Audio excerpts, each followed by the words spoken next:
Boa. Aproveita aí e compartilha com o máximo de pessoas possíveis. Os grupos que você tem aí de WhatsApp, já aproveita aí e compartilha com todo mundo, né? Tem tanta gente que pega aqueles gatinhos lá de bom dia, aqueles negócios que às vezes tem nada a ver, que vai compartilhando com todo mundo. Então aproveita aí e compartilha, porque eu tenho certeza que é coisa boa. Irmã Elaine, todos podem ser intercessores? Todo mundo? Qualquer um chegar aqui e falar assim, eu quero ser intercessor, pode? Todos foram chamados para interceder. Agora, para entrar no ministério de intercessão, foi que eu falei antes, tem que amar pessoas. Né? E como o Edson colocou ali, né? Você vai se colocar como uma advogada, então você tem que conhecer a palavra. Né? Então, eu diria, para ser intercessor, você tem que amar pessoas, né? Tem que conhecer a palavra, né? Ter uma vida, né, de oração. E aí eu não vou entrar na parte também que tem o caráter do intercessor também. Né? Então, se você conhecer a palavra, você tem que viver também a palavra. Né? E nós estamos aqui na Renovar. Né? Renovar, ela tem também as doutrinas que está aqui na palavra do Senhor. Então, se eu quero estar no ministério de intercessão, eu vou ter que andar de acordo com essa palavra. Né? Porque senão eu vou correr o risco de sofrer retaliação. Né? Eu já dei um exemplo de quando eu entrei na intercessão. Eu fui colocada no ministério de finanças.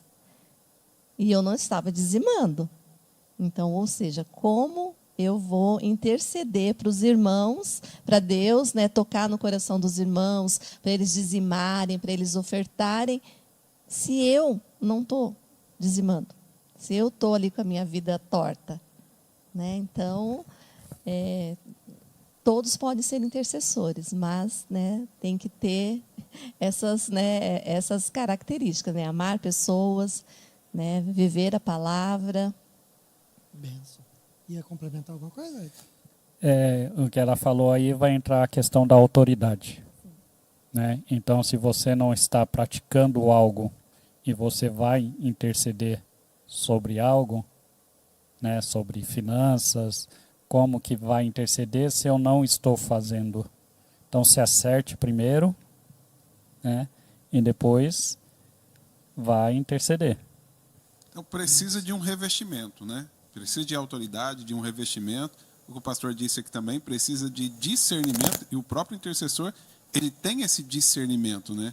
Isso é muito importante. Eu me lembro uma ocasião, pastores agora, que eu estava numa vigília e, de repente, houve ali a oração para as pessoas serem batizadas no Espírito Santo. É lógico que não era uma intercessão, era de alguma forma, estava intercedendo ali para que as pessoas fossem batizadas no Espírito Santo, e uma das mulheres que estavam ali começou a falar em línguas.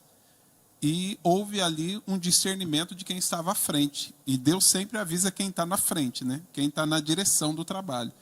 E ali, o pastor que estava na frente do trabalho, ele olhou, e eu sempre fui muito observador, desde muito cedo, ele simplesmente olhou e todo mundo começou a glorificar a Deus porque ela estava falando em língua estranha. Ele se levantou no meio, repreendeu ela, e expulsando o demônio que estava na vida dela, não era o Espírito Santo.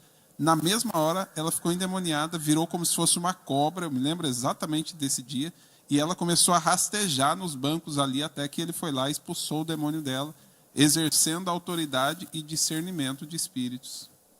Eu não sei se o pastor Juliano vai lembrar, ou Elvis, se estava lá ainda no Imperial, eu também repreendi um jovem, que ele caiu, eu fui lá, eu fui-lo levantar, porque ele estava endemoniado ali, caído, não estava no poder.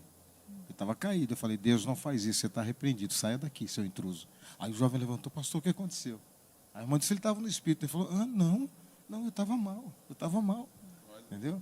E corroborando o que foi dito aqui, da irmã Elaine e o Edson, realmente todos são intercessores, porque nós somos reis e sacerdotes. Ou seja, sacerdote faz o quê? Intercede, não é só o pastor, nem alguém do grupo de oração e intercessão. Mas, por que a diferença? Não sei se eu vou me adiantar, vocês vão falar a diferença do intercessor normal ou quem faz parte do grupo. Vocês vão falar sobre isso? Não? Porque é como Abraão. Ele estava ali, como eu disse aqui agora, que nós devemos orar intercedendo por pessoas justas. Mas então, aí cairia em discreto essa palavra, Abraão orando por Sodoma e Gomorra, injustos. Aí alguém diz, não, mas eu tenho que interceder por todos, conforme está escrito em Timóteo 2:1. Não, veja que tem oração, deprecação, intercessão, súplica por todos os santos. Né? Então, veja bem, e os homens, todos os homens. Por quê? Cada uma entra na sua vacância, no seu lugar vago ali. Porque quando Abraão orou, se fosse assim, Sodoma e Gomorra ia ser todo mundo livre, ou pelo menos a família inteira de Ló. Mas não foi. Você vai interceder, mas se você é amigo de Deus, o Senhor vai discutir com você. Quem é o justo daí? É justo fazer isso, Juliano? Você está orando por essa pessoa? É justo você estar orando por ele? Então, quando você tem essa amizade apurada, aí você já está num grupo de intercessão, que você ora e faz uma pauta. Porque a pauta já foi revelada por Deus. Deus já revelou a você, já fez vir esse sentimento. Então, essa é a diferença dos intercessores, oração por intercessão alhures e oração por intercessão focada.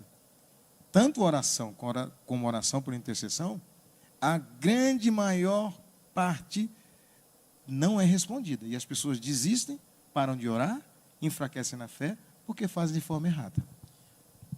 Meu pastor? Elvis, só pode ficar à vontade.